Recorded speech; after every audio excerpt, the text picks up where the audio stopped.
Welcome to stormTRacker, your eye on the storm of your Carolina Hurricanes, and your home for the best insight and analysis to keep you totally informed on what's happening with the Canes. Whether it's the latest news on the ice or off the ice, we've got you covered. Now let's begin. Here's your host, Tom Ray.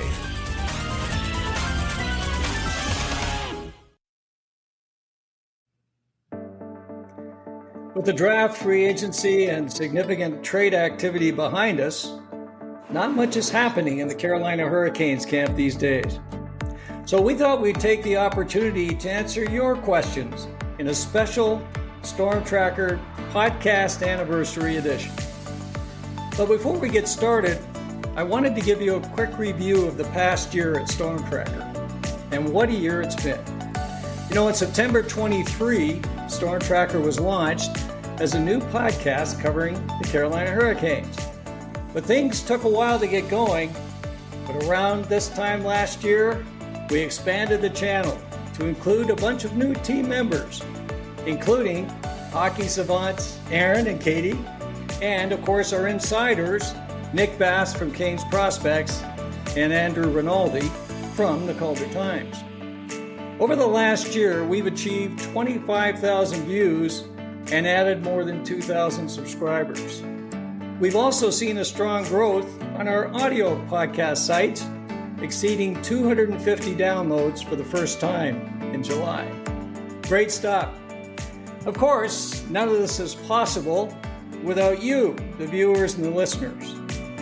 We can't thank you enough for taking the time to join us and support us during this journey. And I want to give a special shout out to the stormTRacker team. Aaron and Katie, you guys have been amazing. And to Nick and Andrew for their awesome contributions, making stormTRacker a preferred destination for Canes fans. Now, let's move on to the mailbag segment. Thanks so much to all of you who have sent in questions, and be sure to stick around to the end when we announce the 3 winners of stormTRacker merchandise packs. As expected, there was lots of interest in lineup decisions, possible deals, and what's it going to take for the Canes to go ahead and win the Cup this year. Okay, so let's get started.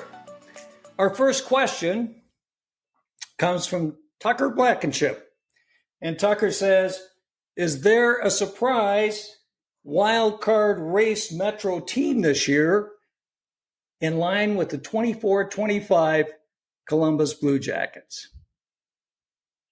Katie?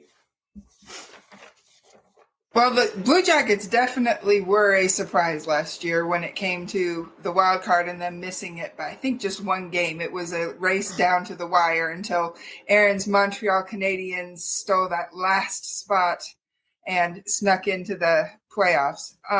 For this coming year, I definitely think the Blue Jackets will be in the race again, in the talk, but they won't be a surprise anymore because they were the surprise last year.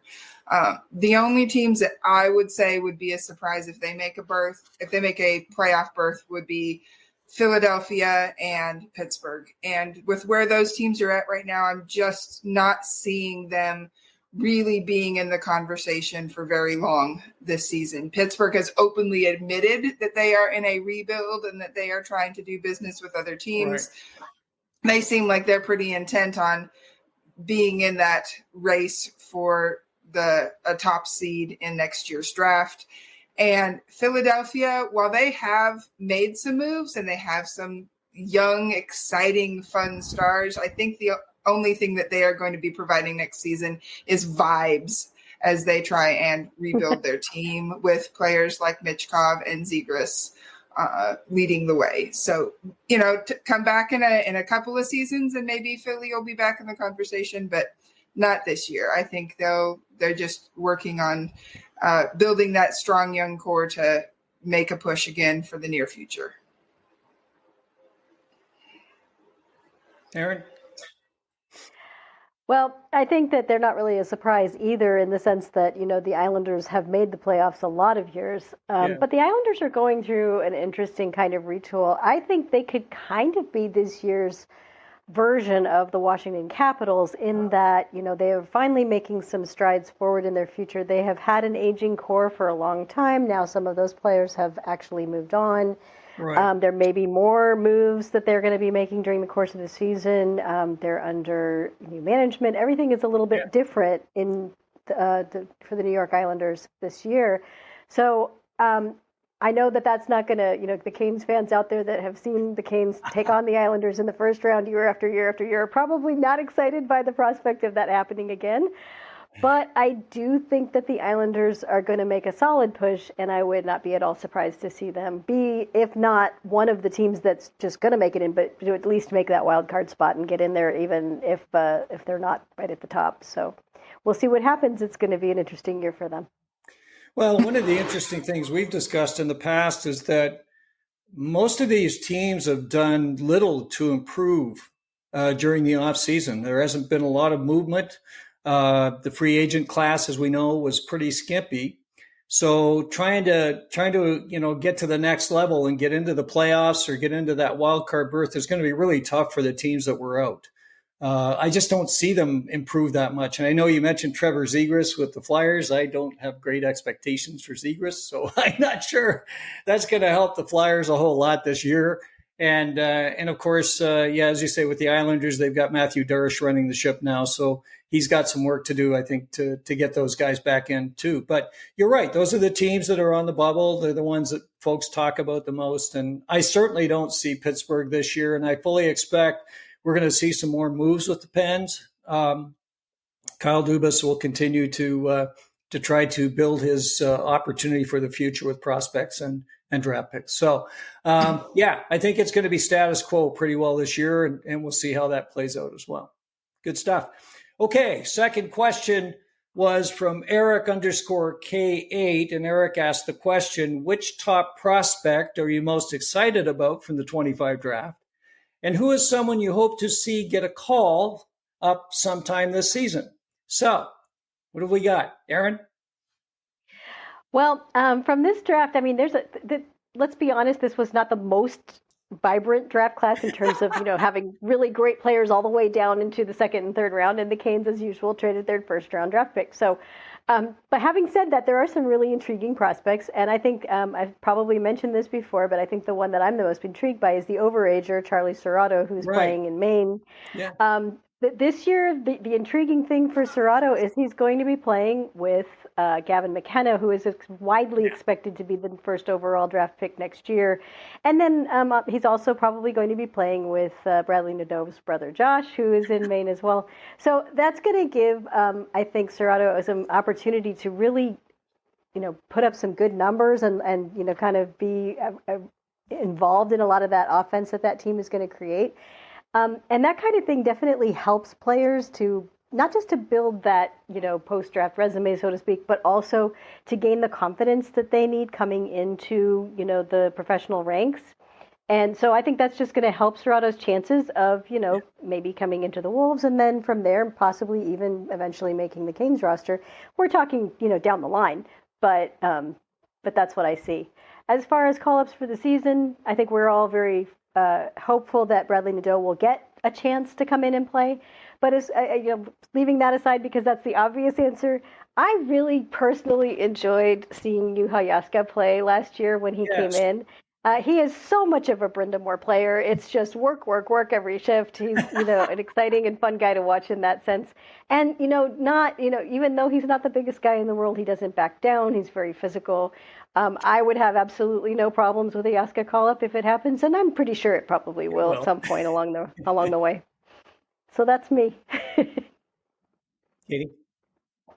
Of this year's draft class, I'm very intrigued by Ryabkin. It sounds like he has a lot of tools, but he's still somewhat raw. But if you have the tools and you have a system that's willing to work with you and willing to help develop those tools, then being part of the Canes could be really beneficial for him. And the fact that he is already over in North America is helpful as well. So I think he's the one that I'm kind of intrigued by as far as how the Canes can work with him and help him get back on track with the areas where he's struggled a little bit, and then develop those tools that he has, and possibly find some offense and other contributions that he could make to the team.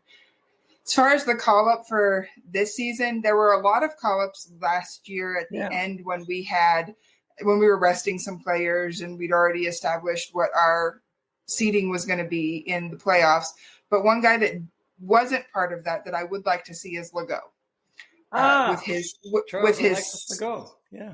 With his size and with his reach and with being more in the style of a defensive defenseman, that is something that perhaps other than Slavin and Chatfield, they don't have so much. It'll be interesting to see how Miller develops and Nikishin develops and what kind of style they end up providing for the Canes. But having somebody like Legault, who would be most likely a third pairing defenseman, but someone who would be there to be a shutdown, to eat minutes, to take up space on the ice, I'd love to be able to see what he is able to do at the NHL level, even if it is those last couple games at the end of the season where he's just munching some minutes so that somebody else can sit and relax and take a breather before the playoffs start.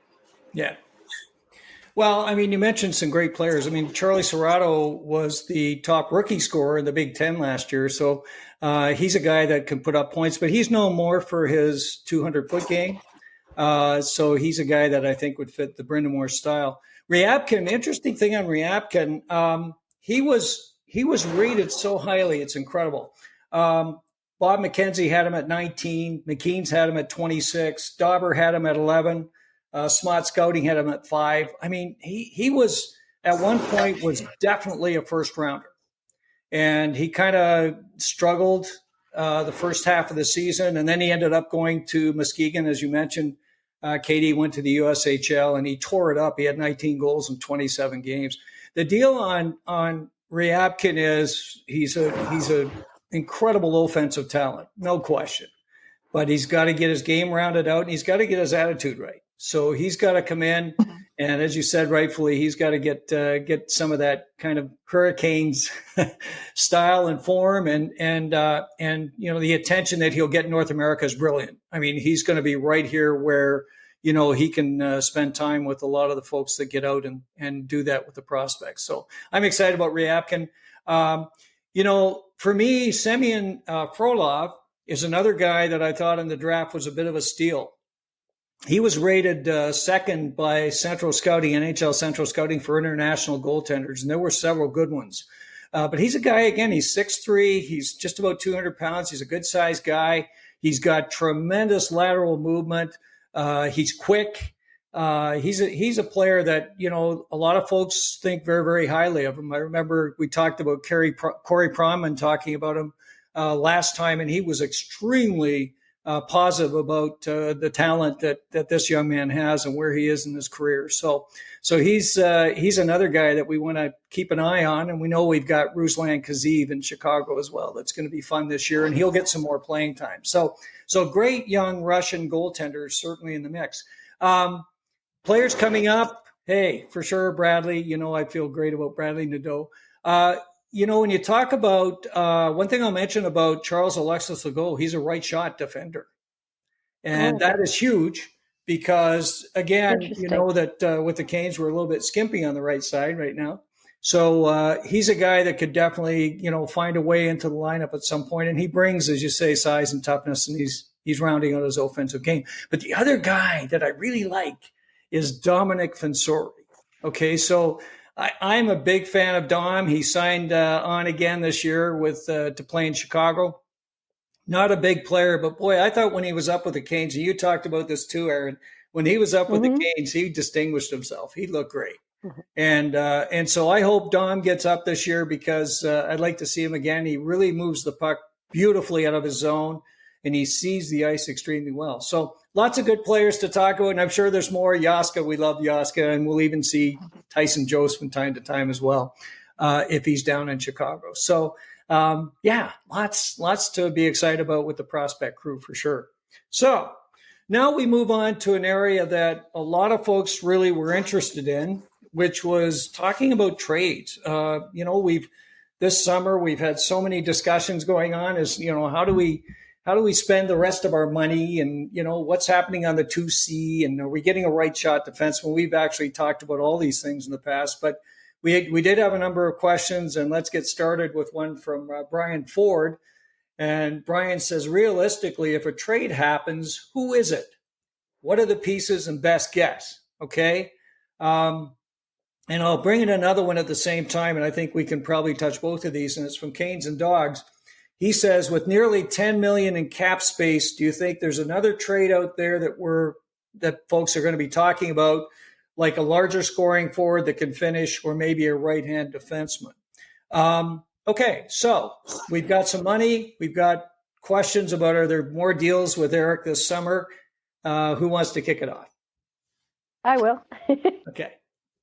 Because I think that the answer to this question for right now is very different from the answer if they hold on to that money and spend it later. And to me, there's probably about a 75 to 90% chance that they're going to hold on and spend it later, and that they're not going to make another big trade this summer, because that would require somebody to become available that's really worth going all in on. Yes. The one exception to this, because it's been around and the conversations have been swirling, we've heard the discussions on X, we've heard the discussions from analysts about what this team is up against, and that is if the Dallas Stars decide that they absolutely cannot afford to re-sign Jason Robertson. Right. I believe it's next season when he's coming due. Yeah. And if they decide that they're going to go ahead and make that deal now, then I think that the Carolina Hurricanes are uniquely suited to obtain Robertson, because we have Dallas's 2 draft picks for the next 2 drafts. We have their 2 first-round draft picks. If they want those firsts back, and it's going to be a big draft class, even if they're low picks, sometimes that can be leveraged, a couple of lower ones for a higher one. You might hang on to the lower ones because there's probably going to be value throughout that first round, the way that the draft class is shaping up. So, or they might want those picks in order to make a deal for a player that they really need in their lineup, because Dallas needs defense, So if they decide that they're going to trade Jason Robertson, I think the Canes would be their partner in that trade. I think that what they would be looking for would be primarily the draft capital. I think that they would perhaps expect a prospect to be thrown in along with that. Yeah. I don't see them wanting a roster player, which is another reason right now why that trade would make sense for the Canes, because even though the Canes would have then a few too many wingers and might have to make a subsequent move, the Canes are not looking to get rid of somebody who's slotted to start in the lineup right now. That's not something they have to do. We don't need to shed cap. We don't need to get rid of somebody. We don't need to move somebody. Other teams would be asking the Stars to take on, a contract, salary. And that's the whole reason they would want to move Robertson, is because of their cap space situation. So to me, that's the no-brainer. That's the trade. If there was going to be a, knock your socks off trade before opening night, it would be something involving Jason Robertson. Yeah. If it doesn't happen, there's a lot of other stuff that could happen during the season. Yeah, and we'll talk about that. Yeah. Yep, I would agree. I don't think the Canes can send both picks back, because with the deal with Miller, it was whichever is the better of the two between. So that's tied up. Yep. But the thing that you have to keep in mind is Dallas also made theirs top 10 protected. And so their top picks, they cannot trade for 2026, 2027, 2028, or 2029. All 4 of those picks are currently tied up because of that deal with Carolina. So I don't know if there's an agreement they can make with New York that says, yeah, we'll accept Carolina's pick regardless of what happens, so that Dallas can get their pick back. But they definitely have the 2028 pick that they could use. Sure. I'm going to disagree with you a little bit. I think that because of the cap situation and because of having too many wingers, Carolina would send Jackson Blake back in the deal. Right. Because Blake is on he is on an ELC. It's a low cap hit right now, and so it would not hurt their cap issues too much. So it'd open up that roster space to slide Robertson in, and it would send somebody back, which, I know a lot of people don't like talking about Mikko Rantanen these days, but if there was one player that Mikko Rantanen got along with well and was about to get physical over when he was mistreated, it was Jackson Blake. And so it just makes a lot of sense that Blake would have some opportunities to be impactful for the Stars. Not too impactful because, I don't need the Stars to win. But at the same time, it makes sense that he could work over there. So I agree. But I do agree with you in that the Hurricanes are situated in a position to where they could really help out the Stars with the cap if the Stars decide to move Robertson. And of course, the Stars would want to send Robert, just like the Avs wanted to send Mikko away from them to the Eastern Conference.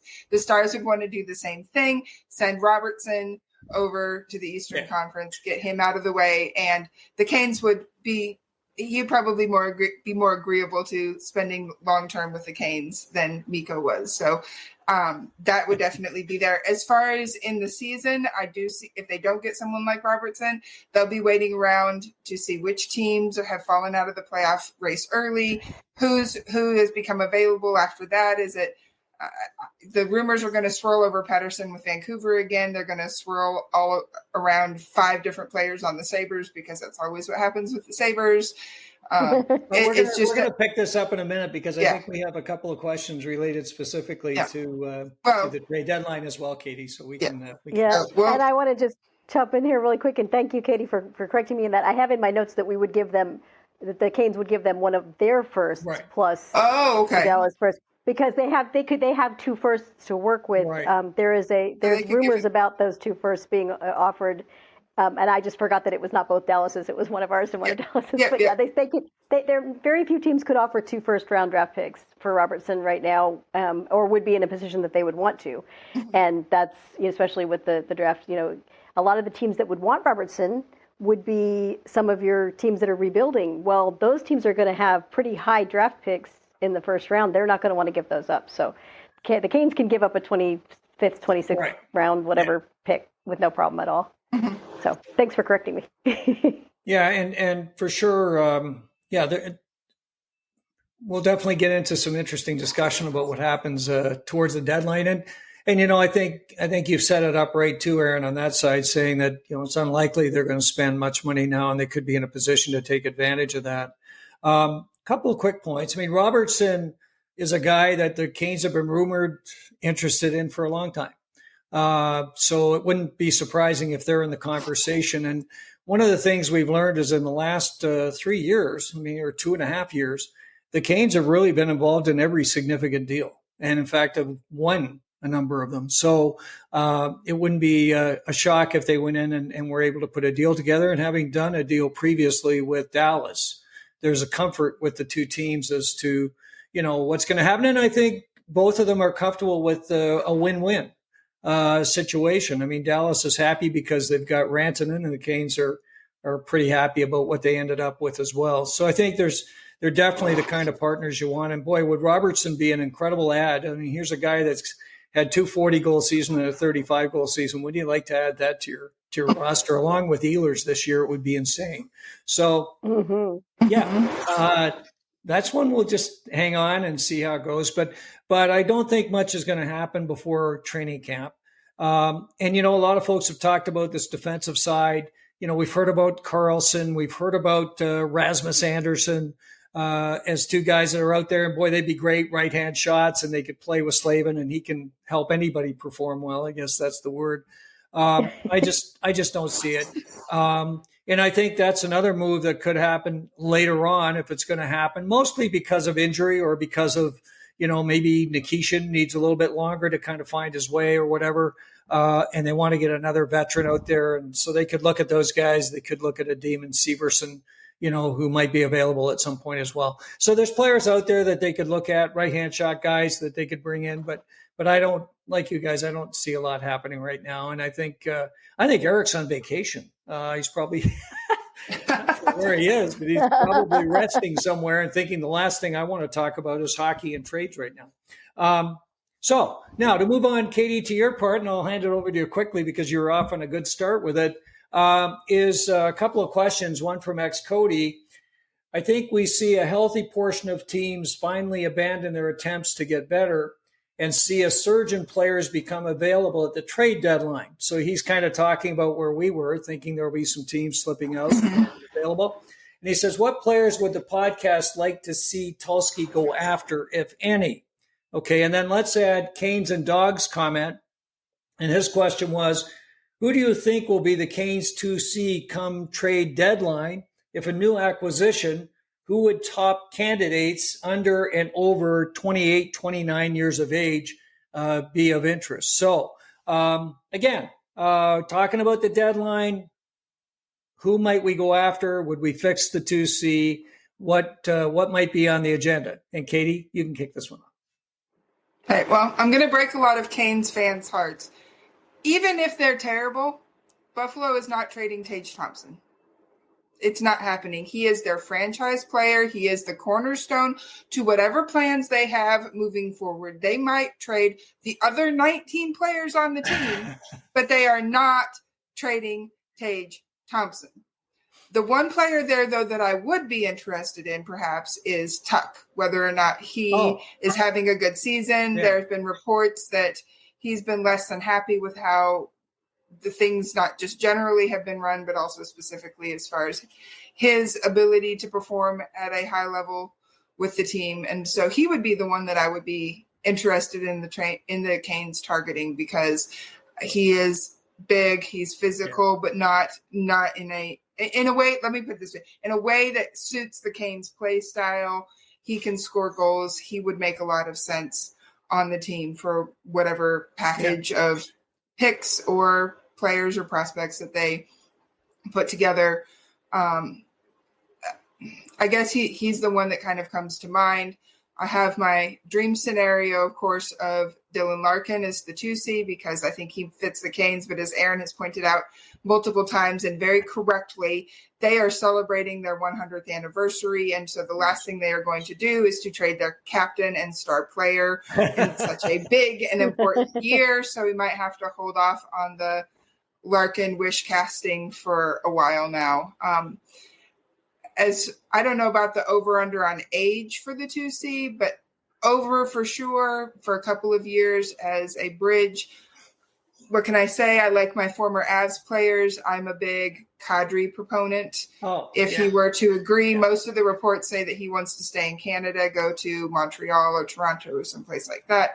But if he can be convinced of the vision of what we have going on in Carolina and the opportunities and how close we've gotten before and the way that he can help push the Canes over the finish line, as it were, I think he brings the right amount of grit, the right amount of leadership. He has enough defense in his game to make Rod happy. He's a veteran, which would also mean that Rod would be more likely to trust him over a young gun. So Kadri, it would be my choice for a trade target for 2C. We'll see how the Flames do. They were kind of like the Blue Jackets, and they were in the hunt for a very long time in the Western Conference. And so as long as they stay in the hunt, they're not going to be partying with any of their key players like Kadri. But if they hit a run of bad luck and it looks like they're not going to be making it, they might move on from his contract and start focusing on their young guns.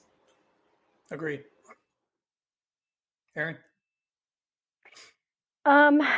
I think that, we like you said, we've discussed this plenty of times on the podcast as far as like who candidates would be if they're going to go after a 2C. Now, one position that we haven't talked about that they could be keeping their eye on, I think they're going to be keeping their eye on all year, but especially at the trade deadline, is goaltending if somebody was to come up. So, that's a different discussion. We will get into that right this minute. But looking at the 2Cs, I know that we've talked about some of these guys out there, and I know that you've talked specifically about people like Zacha or Sean Monahan. The question is the availability. Kadri is always an interesting one. We've talked about Kadri before a few times too. I don't know that he would waive his no trade clause to come to Carolina. It will expire after this year and after, by I guess the July 1st date next year. Right. So that is a time when Carolina might, if they're still looking for, but then of course he will be 35 years old by that point. So that's another question. Would they want to make a trade? Because he would still be under contract. They would have to be a trade. They're not going to be signing a free agent. Right. So I don't know if I see that being their move, given some of the other moves they've made in terms of players that are reaching that age level. Now, I know this is going to come out of left field and nowhere, but one team that I think is not necessarily on our radar because it's not an East Coast team, but a team that may be facing the realities of a rebuild sooner than they think they will, or sooner than many fans think they will, is the LA Kings. Okay. The Kings are in a position where they have an aging center core. Yeah, they do. They do have Quentin Byfield. He's their young guy, and he's certainly very promising. But with that, they have Kopitar, they have Danault.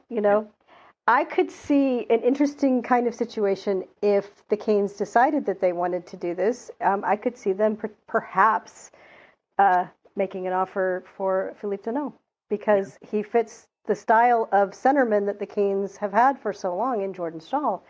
It would be an unusual situation. I don't know. I have no idea if the Kings would be willing to move Danault for a younger center, but it's possible that they would.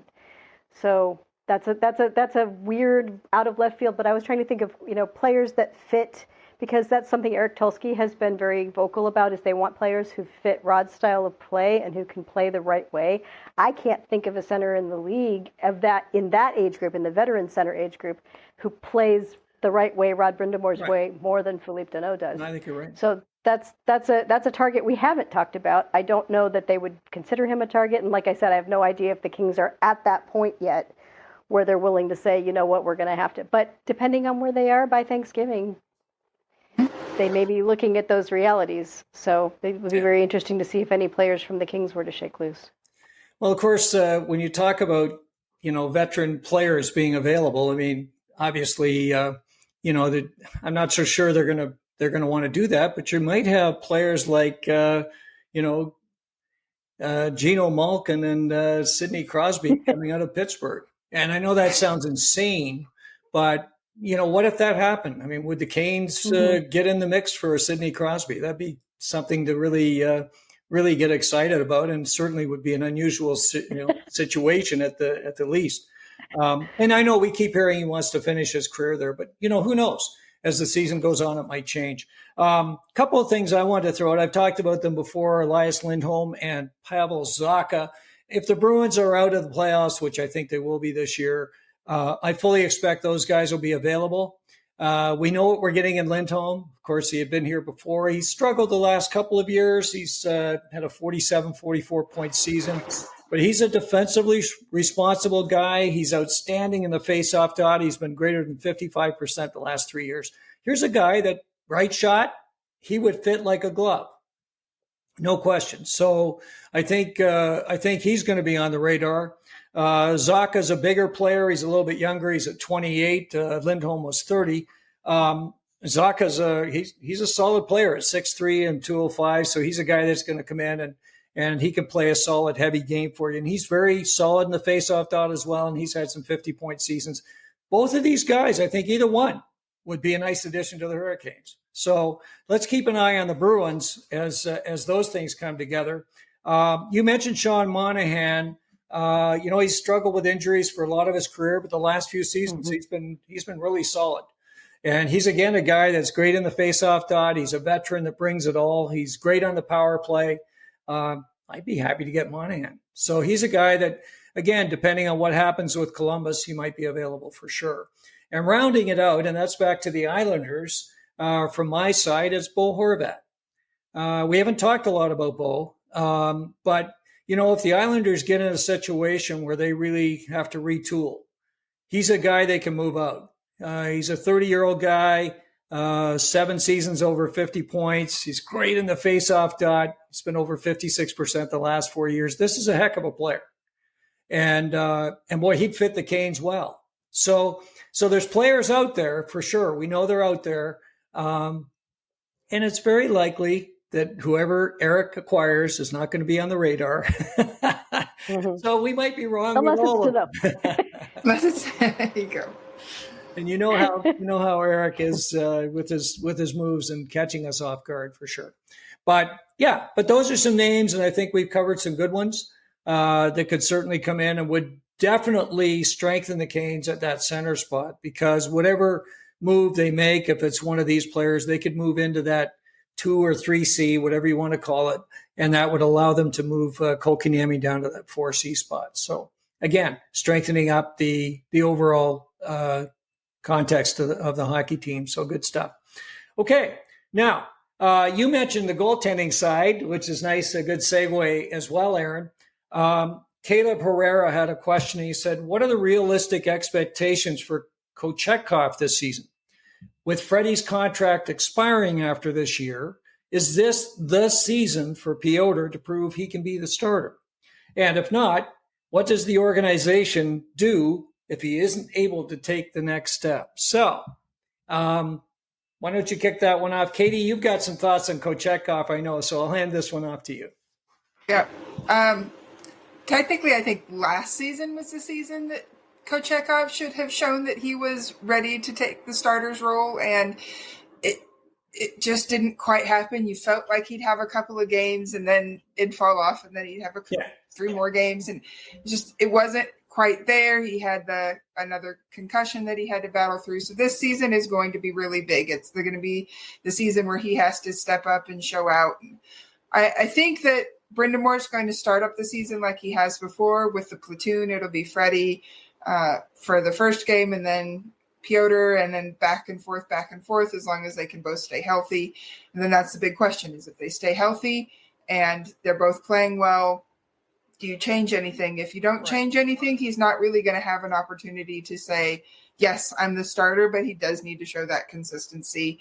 He does need to have a save percentage that is above 900. He needs to have a goals against that is in the low 2s. And especially show that confidence that we know he's good on the high danger stuff. He's athletic. He has good reflexes, but he needs to have the positioning and needs to be dialed in enough for those soft goals that he unfortunately has become known for, those medium danger shots that he should be stopping on a consistent basis. Yes. So I think it's there. I think he's going to have the opportunity. It all depends also on how long Freddie lasts. Can Freddie get through an entire season? If he can't, was Pyotr going to be there to pick up the mantle of responsibility? I certainly hope that doesn't happen with Freddie, but if it does, that Pyotr's a little bit more prepared this time to take the burden on himself and run with it. I agree with you, Katie, and I think that one of the things that is really going to help us to see Kochetkov at his best is the improvements that the Canes have made on defense. Just I'm not the biggest for looking at defensive statistics, but I do occasionally, listen to people who do. Yeah. I don't think people realized how much of a detrimental effect some of the softness and weakness in the Canes team defense, and especially coming from the defensive core, had last season. It was not Canes defense.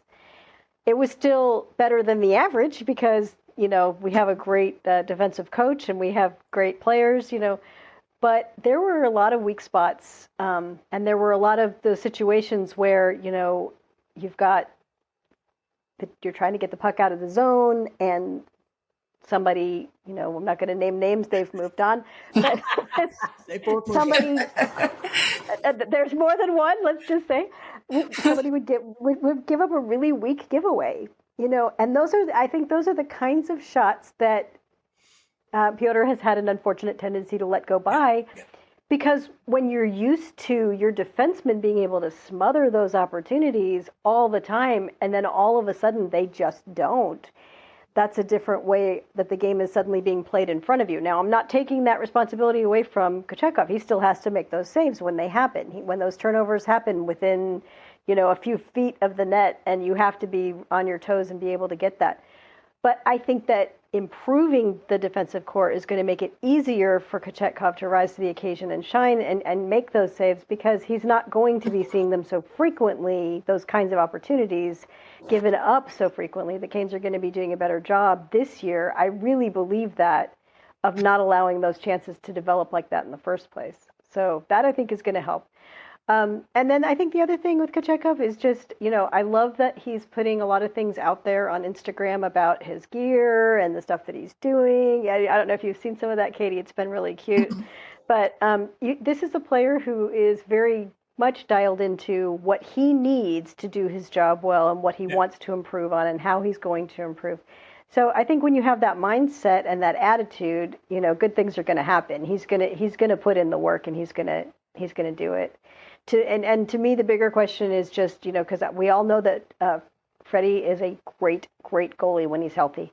So the question is the same when it's been for the last several years: is can he stay healthy for the season, and especially can he stay healthy for the playoffs when he's most needed? So that will be where we'll hit the trade deadline, and we may be going in for a goaltender more than we care about 2C by that point. We don't know. So. Well, for sure. And don't forget the Canes have 2 number 3 goalies under contract. They have Caden Primo, who, here's a guy that a lot of folks think he can be a player. So we're not sure what's going to happen with Caden. He could step up and be a factor. We've got Amir Miftakov. Maybe he's going to get a friendship with Pyotr, and that's going to help Pyotr as well. In any case, there's options for the Canes, but I kind of agree with you on this too, Aaron, that as they get to the deadline and certainly heading into next year, they're going to have to bolster goaltending. I think they're going to have to pick up another guy because Freddie's very likely going to move on in any case.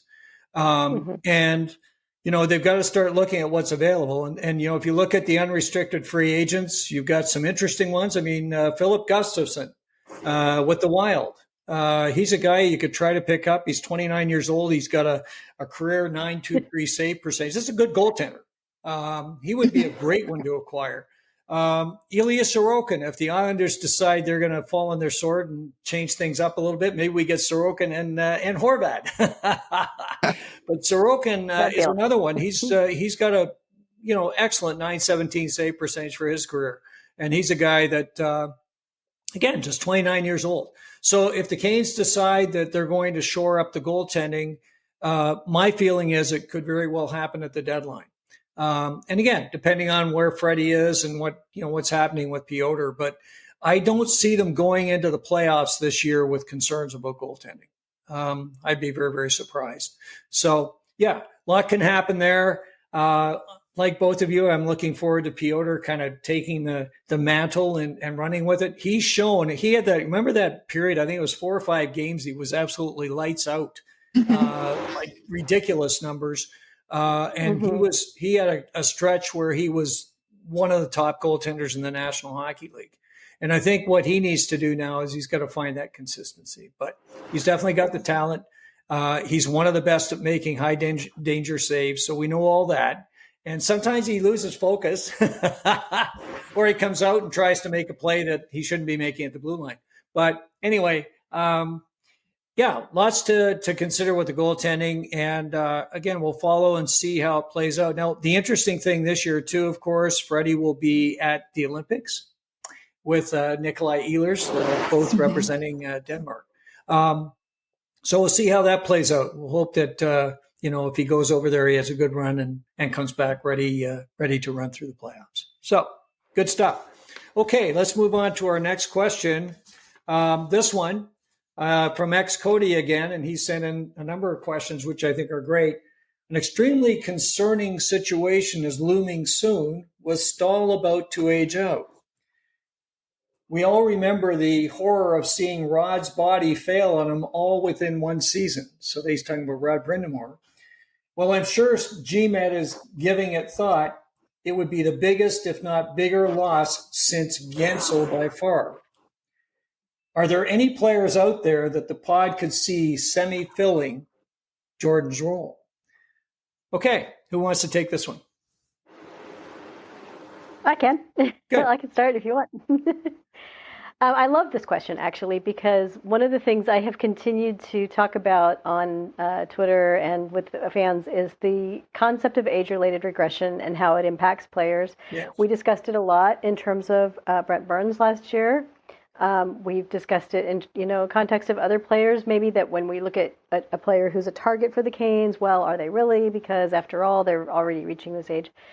But so I love that the thinking is there. They're thinking proactively about what do we do as players hit that point, because all players sooner or later will. And, it can happen at any time as early as the age 32 season, all the way up into guys like Stahl that keep going past, 35, 36, 37. Jordan Stahl will be 38 at the beginning of this season. I think that there's a good chance that he has another good year. Burns certainly did, and we have another guy that is just as committed to putting in the work and having that, especially in the gym. I don't think there's any major concerns about Stahl having an issue this season. Right. Anything can happen, but I don't think it would. But down the line, age 39 season, age 40 season, somewhere in there, you're going to see a Jordan Stahl who cannot continue to play as heavy a style and the number of minutes that he plays. Yeah. And his minutes have actually already been reduced over the last 3 seasons. He went from 18 minutes 4 seasons ago to 16 3 seasons ago, and then these last 2 seasons have been around 15 and a half. So they're aware that this is happening. This is not something that's going to catch them by surprise. For me, I think that the most likely candidate to step into Jordan Stahl's role, if not his shoes, because that's not possible, would be Jesperi Kotkaniemi. And I think that is the reason that in spite of Kotkaniemi's struggles for consistency and, and the things that we've talked about, that he's still a member of the Carolina Hurricanes. Yeah. If they trade Kotkaniemi, they will be bringing in a 2C, but then they will also have that looming hole at 3C that they will know that they will have to deal with. So there's going to have to be more than one move made if they decide to do that. So to me, there's no question that Kotkaniemi can play a 3C role. He may not do it the exact same way that Jordan Stahl does. I think that, like Tom said earlier, you said this, the pure shutdown centers are becoming a rare bird in the NHL. You don't have them as much, just as you don't have as many pure shutdown defensemen in top 4 roles. You have pure shutdown defensemen down there in the bottom pairing, right? But you don't see very many Jacob Slavins coming along who are just so good at shutting down the opponents, but not necessarily also generating a lot of offense. So I think that that's going to be the way they're going to go. I don't see a reason why they would change that now. In fact, I think the whole point of signing Kotkaniemi as early as they did was to begin to groom him for that role, with the hope that maybe he could also play 2C instead. But if it didn't work out, this was plan B, and I think it'll be plan B. So that's my thought. In a straightforward way, I agree with you, but I'm going to take a slightly less straightforward path and say that I also think that the heir apparent to Jordan Stahl is going to be an in-house heir apparent, because if we all recall, when Jordan Stahl joined the Hurricanes, what role did he play? He was the first line center. Yeah, he was the top center. He was the number 1. And as Brenda Moore likes to say many a time, and that we have to repeat, he does not number his lines. He has certain roles for people as they come through. And so it's more about filling Stahl's role as who is going to be the center that he puts out and trusts to take those top matchups to go against other teams' best players. And just as Jordan Stahl was the 1C and evolved into his current role, I wouldn't be surprised if Brenda Moore would look to Sebastian Aho to do something similar. It would be a little bit of a adjustment for sure, because you're asking for your top offensive producer to take a more defensive role. But we know that Rod's already comfortable with Aho doing that. There are a lot of times when we're playing the Maple Leafs that it's Aho's line that's out against Matthews, not Stahl's line. So when we're playing the Devils, it's Aho's line out there against Hughes' line in order to negate the speed and the quick transitions. So I think the heir apparent to Jordan Stahl in role, perhaps not in title as far as 3C, but in role will be Sebastian Aho. And that would also translate into, once Jordan Stahl retires, the captaincy also most likely transferring to Aho as well. So exactly how the lines are numbered, 1, 2, 3, that's anybody's guess, 2, 3, 4 seasons from now, whenever Stahl retires. But I do believe that it'll be Aho that takes over that responsibility and that role, because he's already a penalty killer. He already does shutdown work. He already has a 200-foot game. So it will be Aho that takes over for Stahl. Well, that's interesting. Of course, he would have likely Seth Jarvis, who was one of the guys with the dads on that tough checking line. So he's a guy that definitely can get it done for you. It's very possible. I think the challenge the Canes are going to have, if they want to do that, I think that's going to affect the offensive output from that line for sure.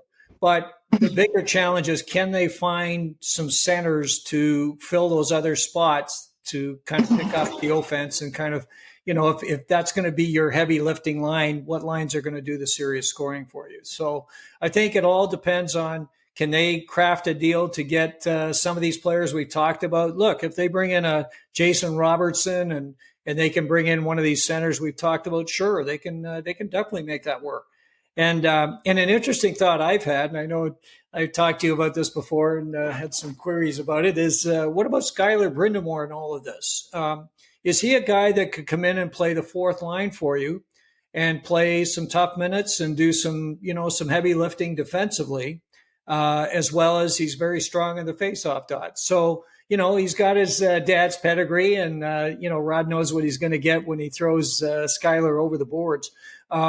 Is he a guy that might have a future with the Canes? So there's a lot of moving parts here. Obviously, as Jordan goes out, I mean, he's clearly the number 2C right now, and he's playing big and hard and heavy minutes. Somebody's got to pick that up. And, as you said rightfully too, Katie, Aho plays equally as much in that tough zone, and he's throwing out against the other top lines. So those two guys get all the tough work in terms of defensive work, and for sure they're going to need to come up with a top centerman somewhere in the mix to either support Aho or to take another role. But yeah, going to be exciting to see that. I'm absolutely pleased with the way that Jordan's been playing, but he's not going to continue to do this. Okay, we're going to move on to some more generic questions and have a little bit of fun with these now for a minute. Mark Puja says, how does Rod Brind'Amour and his coaching staff get measured for the 25-26 season? There's two paths that I'd like you all to take. Okay, so here's the first one.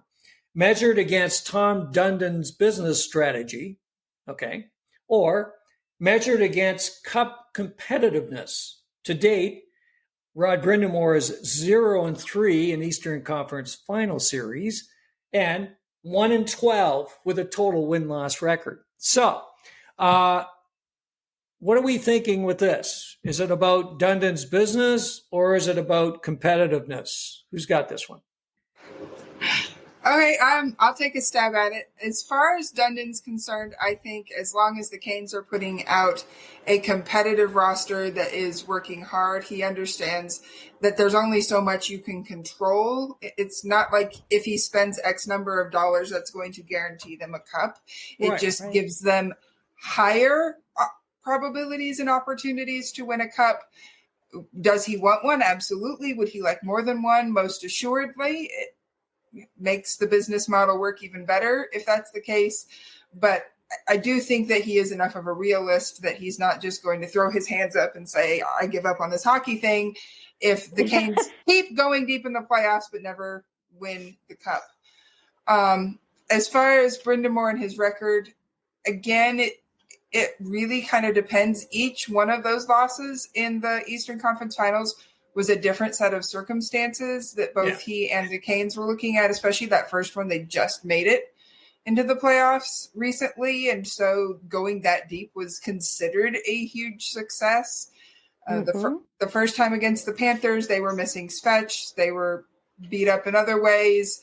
All of those games were really close. And then this last year, we all know what happened this last year. So they're individual circumstances. I do think that Brind'Amour does need to find another level in his coaching, especially as far as it comes to offense, that you can't just earn a Stanley Cup by throwing it in and hoping to forecheck and get the rebound and create offense that way, that there does need to be a higher skill aspect to the Canes' approach to offense.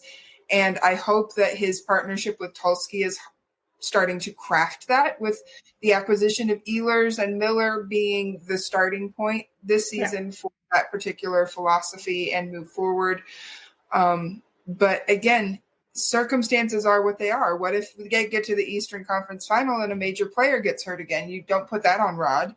But if they get there and they're still trying to do this, they try to play the same way against whoever they're facing off against as they would against, the Sharks or the Ducks, then you got to kind of wonder what's going on there. So are there some circumstances in which it would be a concern or a move forward? Yes, but those would have to be some pretty exceptional circumstances for anything to change. And I think that most GMs and most business owners would be thrilled to have had a coach like Rod Brind'Amour get them not just into the playoffs, but going at least 2 rounds in just about every one of their playoff appearances, having 3 conference final appearances over this, 7-8 year stretch. It's an incredible accomplishment because all of that is, ticket sales and revenue that goes pretty far. You're not just talking about they've made the playoffs once in this time period. There are teams right now that would die to have had the playoff success that the Canes have had, even if we're at the level now where we're saying, well, it's not success until they win the cup. And that's natural for fans to make that adjustment. So from the business model, I think it's doing great. I would agree with Katie that I'd like to see some evolution for the next step. I do think that, the circumstances, players getting injured, the defense core. I mean, we had 2 rookies in on defense this year. Yeah. There was just a lot. But then you also have to look at Florida and how they're managing to win and what they do. I think that the biggest change or the biggest advancement I'd like to see from Rod Brind'Amour is I really do believe that the Panthers in general, and Paul Maurice in particular, has his number a little bit, and that he needs to find the ability to stay calm and consistent and not start scrambling lines and throwing different pairings out there just, randomly because they're losing against the Panthers again. I think we saw a little bit of that panic in the 3rd round this year, and I think it was one of the TV analysts pointed out that in Game 5, when the Panthers started out down 2-0, the players and the coach were all completely relaxed on the bench, laughing, chatting with each other, and the Canes were the ones gripping their sticks and looking, panic-stricken, even though they were ahead. And that really tells you kind of the mindset that where they're at with this particular rivalry. So they need to find a way to come out from underneath the weight of that mental game and just play their game. So, and it will help if everybody's healthy, though. I mean, there's no question. So I think that we're ready for them to take the next step. I think we all want to see more aggression in the offensive zone, like Katie was saying. I think we're going to see that because they acquired Nick Ehlers, who is very, very good at transition offense, and they acquired Keandre Miller, who honestly is extremely good at exiting the zone with possession. Yes. This is something the Canes are surprisingly bad at doing. So I'm really looking forward to seeing the difference that those two are going to make. No, for sure. And a couple of quick thoughts. Look, the Carolina Hurricanes value has increased exponentially under Tom Dundon. So he's a pretty happy camper right now. He's seen his investment grow substantially, and that's an understatement. He's making a massive investment around the Lenovo Center and with this new project he's got going. So he's going to want a cup. There's no question. At some point, he's going to say, "Hey, something's going to have to change here." And I'm of the opinion that it's probably not that far out. I think if Rod comes up short again this year, I think there's going to be some very hard discussions going on in the Canes, management group, because he's giving them the money, he's giving them the opportunity to go do it, and these guys have got to step up and they got to make it happen. So I think that's the other side of this whole discussion. Is at some point, Mr. Dundon is going to say, "I think we need to do something here." So let's see how that plays out. Okay, let's do another one. Whaler Kane says, if a line of Ehlers, Aho, Jarvis has success during the regular season, do you see Rod keeping them together once the playoffs start? In the past, he's been reluctant to have 3 smaller forwards together in the playoffs. And then there's Florida. And with a similar question, ex-Cody says, we saw chemistry between Svechnikov and Aho building steadily towards the end of the season and playoffs.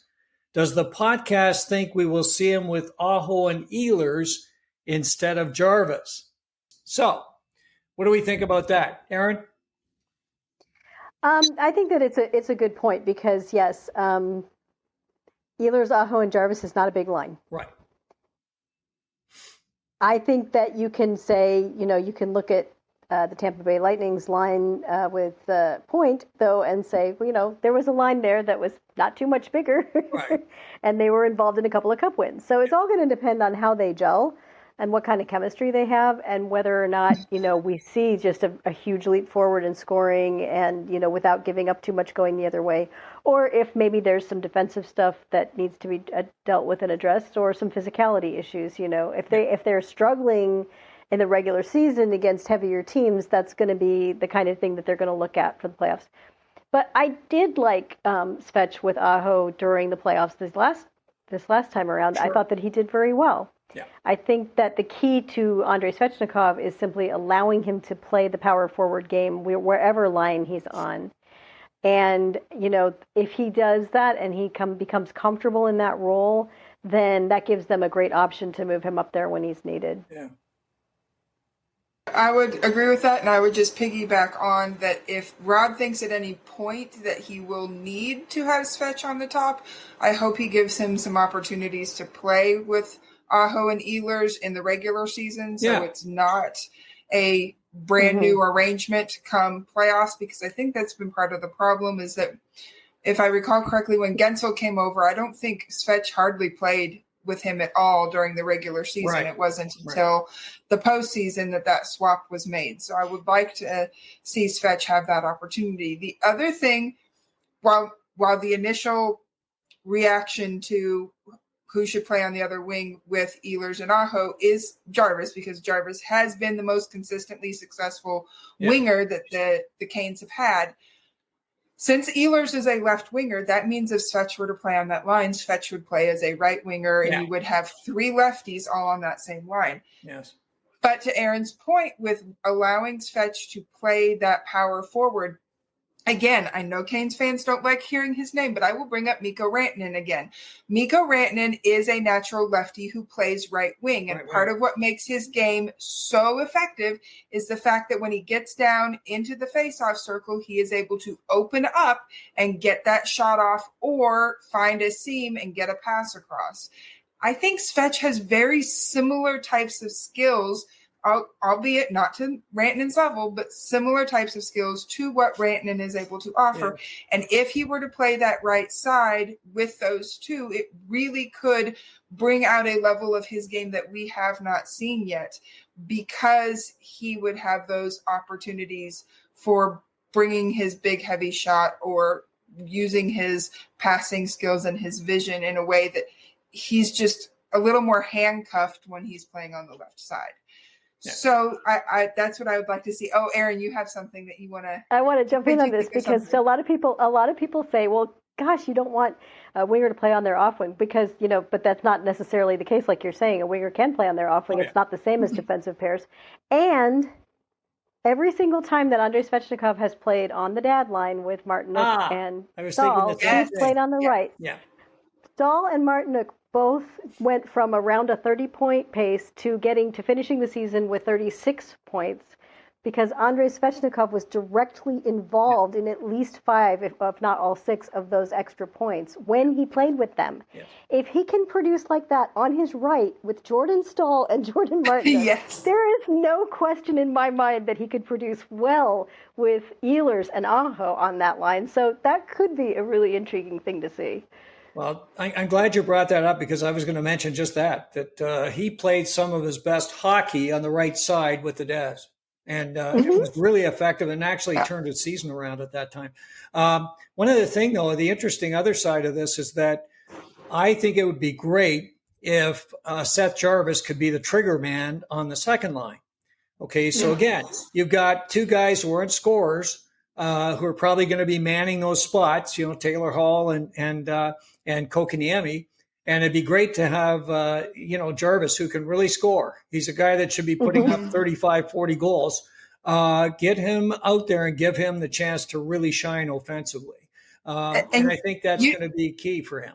Yeah. You know, KK and Jarvie are best friends, so the antics and the fun that would exist if they were actually out on the ice together would be fantastic. We would have content for days if the two of them were on the same line together. So I highly approve of that idea. And the other part of it, as we know, is that Svech is a great setup guy as well. And we know that what we're expecting from Ehlers is to be a trigger man. So, I think, again, there's some interesting opportunities here. I'm one of those rare birds that really want Svech on the top line. Absolutely want him there. And I want Seth Jarvis on line what would be the second scoring line. Whatever number that is. Or he could do what all the Canes fans want and play center. Which he's definitely not going to be playing center, so I can tell you. No, but everyone wants. Everybody is clamoring for it. It's not going to happen, but it's out there. He is not playing center, and Logan Stankoven is not playing center this year. So please take that off the docket. We aren't going to talk about that again. Okay, one last question. Oh, no. One last question, and this is from Don Miles, and it's an easy one. What is your realistic expectation for points for Alexander Nikishin this year? That's such a hard one because we don't know yet how Rod is planning on deploying him. Because depending on who is playing with Slavin will kind of domino affect the rest of the pairings. This has been part of the fun speculation out on the Twitter X-verse for Canes fans and Nikishin hypothetically has been everywhere from next to Slavin because he's had so much experience playing his offside in the KHL, down to the second pair, down to suggestions of him being with Ghost on the third pair. So the minutes that he gets is really going to depend. So on the low end, if he's paired with Ghost, he's probably in the 20 to 25 point range. Yeah. And the more minutes he gets and the farther up he goes in the ladder, you're looking at more and more points. For a rookie year, to be realistic, I would say he caps out at somewhere between 30 and 40 points. Yeah. Again, depending on his usage. And also, does he get any power play time? Well, we know we have Ghost as the power play one for right now, but Walker's done some power play time. Is Miller going to get some power play time? There's no guarantee that Nikishin is going to get significant minutes on the power play, especially initially, and that would limit his ability to get a lot of points as well.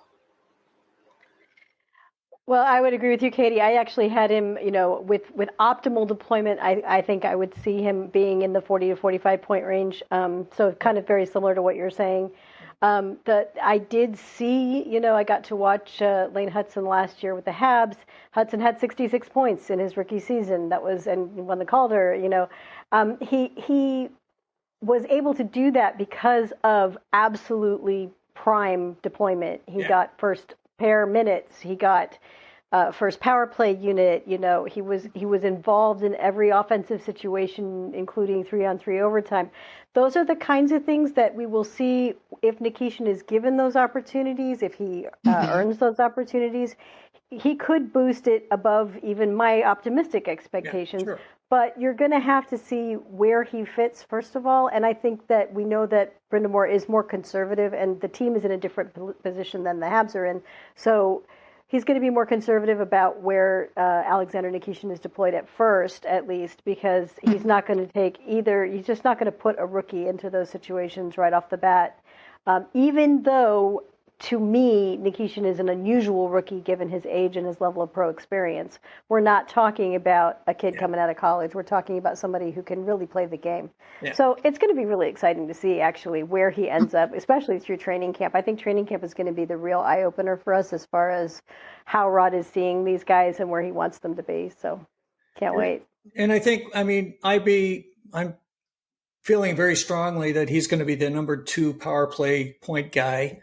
Let's face it, he's an offensive juggernaut. He was a 50, 60 point guy in the KHL. And it's a different league, but he's a guy that can put up points. And if you watch the highlights, you see just the kind of moves he can make. He's very slick out there. He's very smart with the puck.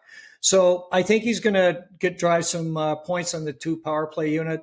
I think too with Nikishin, back to your point, Aaron, I think as the season goes on, if he starts to really find his game, and, it's going to take him a little while, but he's a guy with a high ceiling. He's a guy that once he really starts to get it, he's going to want more minutes and deserve more minutes. So, then Timmy Gleason's going to have some challenges saying, what do I do here and where do I play? So it's going to be exciting, as you say. It's going to be a lot of fun. And, we're really anxious to see once he's got a chance to kind of spend some time here, get a little bit better with the language, get more comfortable with all the barbecue spots around the arena and so on, that we're going to see some great stuff out of Sasha, as he's called, Alex, Nikishin. So lots of fun there. And again, exciting stuff this year. There's so many cool things, so many stories, undercurrents that we're going to have fun with through the year. And that's definitely one of them. So that wraps up the mailbag segment. And boy, lots of very, very excellent questions. And to the folks who sent those in, thank you so much. We've had a great amount of fun answering them. And I hope that some of them, the answers were kind of what you were looking for. So, Katie, we've got a chance to announce some winners for some stormTRacker merchandise kits. We've got, they'll be receiving a stormTRacker t-shirt as well as a stormTRacker mug and some other stuff, and become part of the stormTRacker army as we go forward. And we really look forward to that. So let's see who our winners are going to be. Number 1. And there goes the wheel. It's spinning. And the winner is going to be, hey, Whaler Kane. Wow. Nicely done. That's great. Okay, so we've got the first winner. We got 2 more to go. Let's spin that bad boy.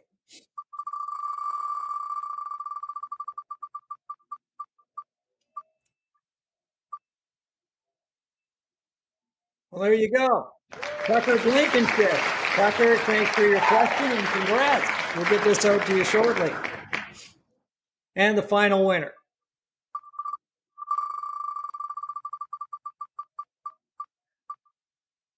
Well, it's going to be Cody.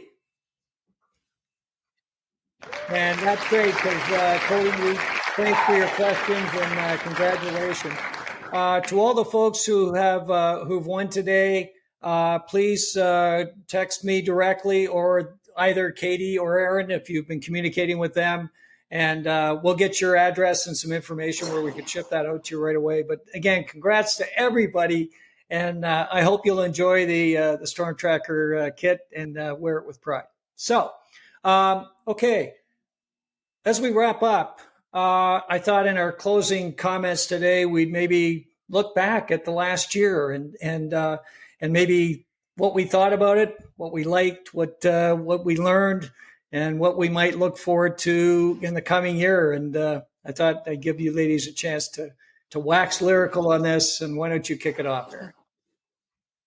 Well, for me, the funny thing looking back on last year is just how much you had to twist my arm to get me to agree to do this.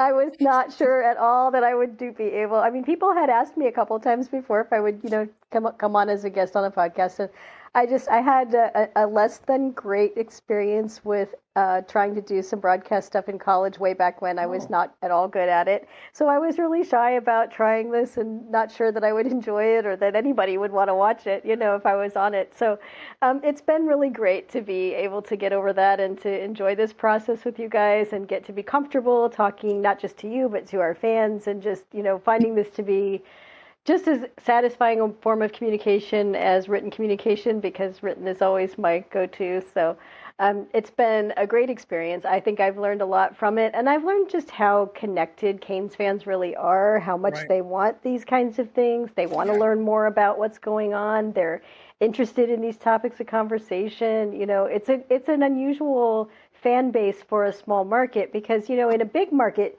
you have a lot of these kinds of things. You have a lot of media outreach. You have a lot of small podcasts and big ones. You have, plenty of opportunities to engage and interact. And I think in the smaller markets, there's not that many that have this much going. So it's been great to see. It's been great to connect with fans and with other podcasts and just to see all the different options that are out there for Canes fans to connect and to learn more about the team and get beyond the, like Tom likes to say, peel back the onion, to find out what's going on in the world of Canes and Canes fandom. So I've enjoyed it a lot. I've loved being with you two, and it's been just so much fun.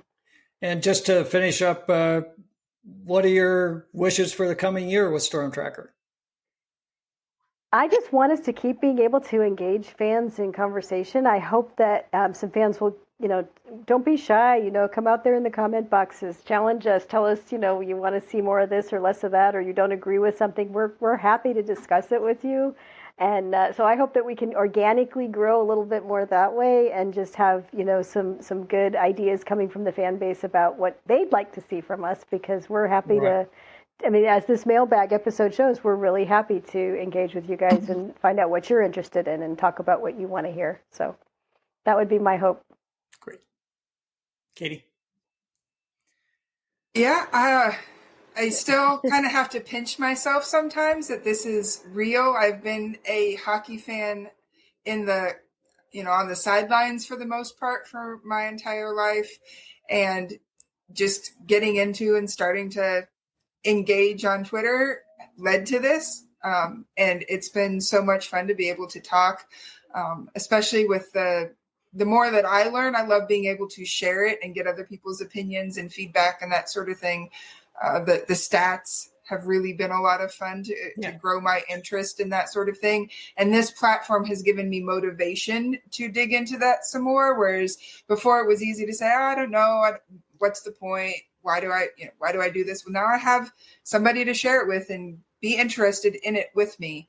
And that's been what's been so amazing about this past year. The second thing I would say that's been amazing has been that this digital world has come into the real world for me on multiple occasions. I have gotten to meet a bunch of the people that watch the podcast and have interacted with us on Twitter in person at a couple of the Canes games. And that has been really, really cool and special to put faces and voices and names to the online persona, even if it's just been for a couple of minutes. And of course, on my summer road trip, I actually got to meet Tom and Aaron in person on 2 separate different occasions and have dinner and get to talk hockey live with them outside of the podcast. And that has been particularly cool. So as far as moving forward for the next year, I hope I'm able to bring stats in a way that is perhaps a little bit more stats forward and really help tell the story of the Canes and what's going on with them, with more than just a chart here or there, but come up with something a little bit deeper, more meaningful, more, I guess, special to understanding who what the players are doing, what the team is doing as a whole, and understanding where they're at through numbers. I also hope that I will be able to make it to more games and be able to meet more people and make those connections and just kind of grow the stormTRacker family in that way.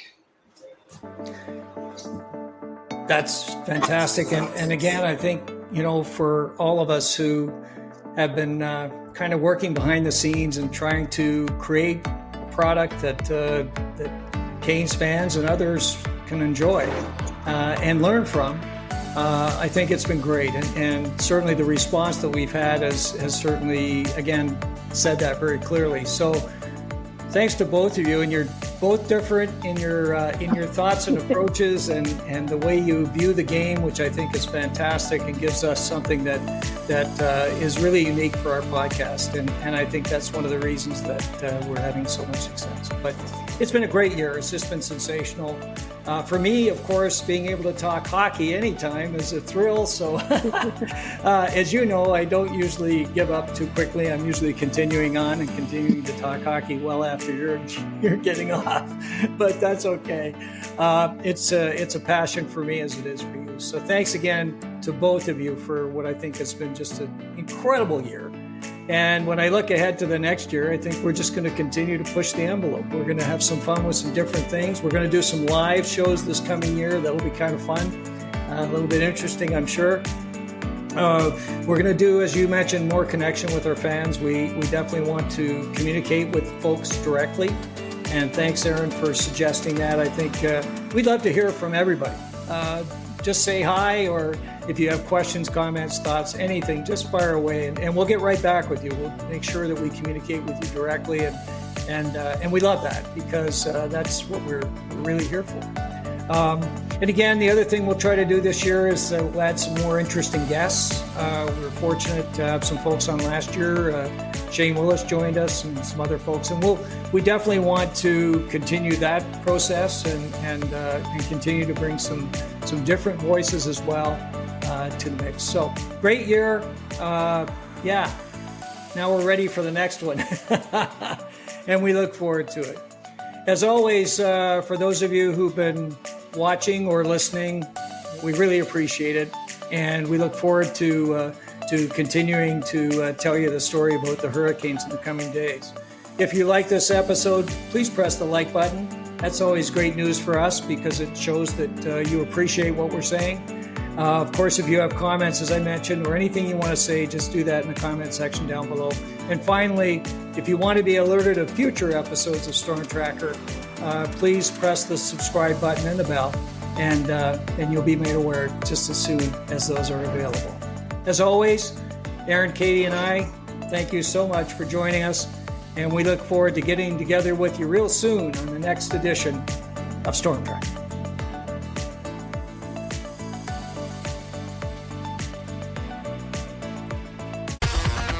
Thanks for listening. Be sure to like, subscribe, and tell your friends for everything with the Canes. You need stormTRacker.